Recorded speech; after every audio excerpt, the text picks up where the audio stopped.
Pernah nggak sih kamu ngerasa cemas cuma gara-gara ngelihat saldo rekening?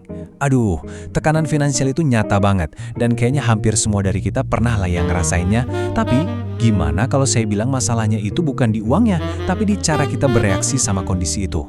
Yuk kita bedah bareng-bareng gimana caranya ngelola emosi pas dompet lagi tipis. Coba deh, kita jujur sama diri sendiri. Pas kondisi keuangan lagi berantakan banget, apa sih yang sebenarnya jadi biang keladinya? Apa beneran murni karena tagihan yang numpuk? Atau jangan-jangan ada sesuatu yang lebih dalam dari itu?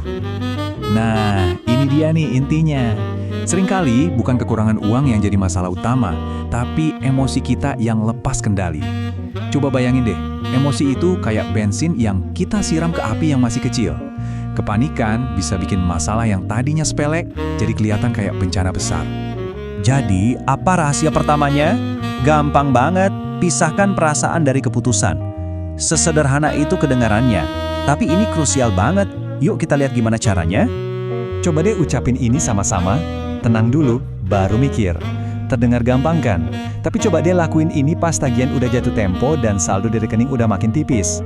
Kalau kita bisa melakukan ini tuh jadi fondasi buat keluar dari masalah keuangan apapun. Oke, terus gimana cara praktisnya? Ada 3 langkah simpel. Pertama, sadari. Ngaku aja, bilang ke diri sendiri, oke, gue panik sekarang. Nggak apa-apa. Kedua, jeda. Ini penting banget. Jangan langsung jual aset atau panik cari pinjaman. Kasih jeda, bahkan cuma 5 menit buat tarik nafas. Ketiga, baru deh, pikirkan. Setelah lebih tenang, otak rasional kita baru bisa kerja buat cari solusi yang benar. Ingat ya, emosi itu ibarat penumpang yang super panik di sebelah kita pas lagi nyetir. Dia boleh teriak-teriak, ngasih tahu ada bahaya, tapi jangan pernah biarin dia ngerebut setir. Kitalah yang jadi pengemudinya. Dengerin peringatannya, tapi keputusan akhir tetap di tangan kita. Oke, setelah pikiran kita lebih tenang, fokusnya kita pindahin kemana nih? Bukan ke tumpukan utang yang bikin pusing, tapi ke arus kas. Nah, ini kuncinya. Lihat deh bedanya. Di satu sisi, ada orang yang stres cuma ngeliatin total utang yang segunung. Itu bikin lumpuh, nggak bisa ngapa-ngapain. Di sisi lain, ada orang yang fokusnya ke hal yang bisa dikontrol. Berapa sih uang yang masuk bulan ini, dan berapa yang wajib keluar? Kira-kira, mana yang lebih mungkin nemuin solusi? Jelas yang kedua kan? Tolong ingat ini baik-baik ya. Masalah uang itu jarang banget soal jumlah totalnya, tapi hampir selalu soal alirannya. Kalau kita bisa perbaiki alirannya, masalah yang tadinya kelihatan sebesar gunung pun bisa kita pecah jadi kerikil-kerikil kecil yang bisa kita beresin satu persatu. Nah, prinsip ketiga ini benar-benar bisa mengubah cara pandang kita selamanya.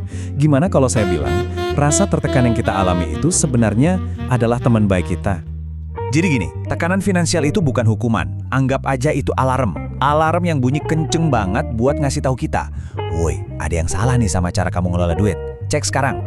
Entah itu kebiasaan belanja kita, cara kita nabung, atau bahkan sumber pendapatan kita. Jadi, pas tekanan itu datang, jangan lari, hadapi. Coba tanya, oke, pesan apa sih yang mau kamu kasih tahu ke aku? Pakai energi dari tekanan itu buat memperbaiki sistem keuangan kita. Tekanan itu bisa jadi bahan bakar terbaik buat perubahan. Semua prinsip yang tadi kita bahas itu sebenarnya muaranya cuma satu, sebuah strategi ketenangan yang bisa melindungi masa depan kita. Dan ini bukan cuma soal uang loh. Saat kita tenang, kita nggak akan gegabah pindah kerja. Nggak akan berantem sama pasangan cuma karena masalah uang. Atau nggak akan panik jual investasi di waktu yang salah. Ketenangan pikiran itu bisa menyelamatkan seluruh aspek hidup kita. Kalau kamu cuma bisa ingat satu hal dari obrolan kita hari ini, ingat ini aja. Tenang itu adalah sebuah strategi. Dan panik? Panik itu mahal. Sangat-sangat mahal biayanya. Jadi sekarang pertanyaannya buat kamu. Lain kali, pas dompet lagi terasa sesak dan pikiran mulai kalut, kamu mau pilih jalan yang mana? Jalan kepanikan yang cuma bakal merusak, atau jalan ketenangan yang justru membangun solusi? Yuk, kita bikin komitmen bareng-bareng.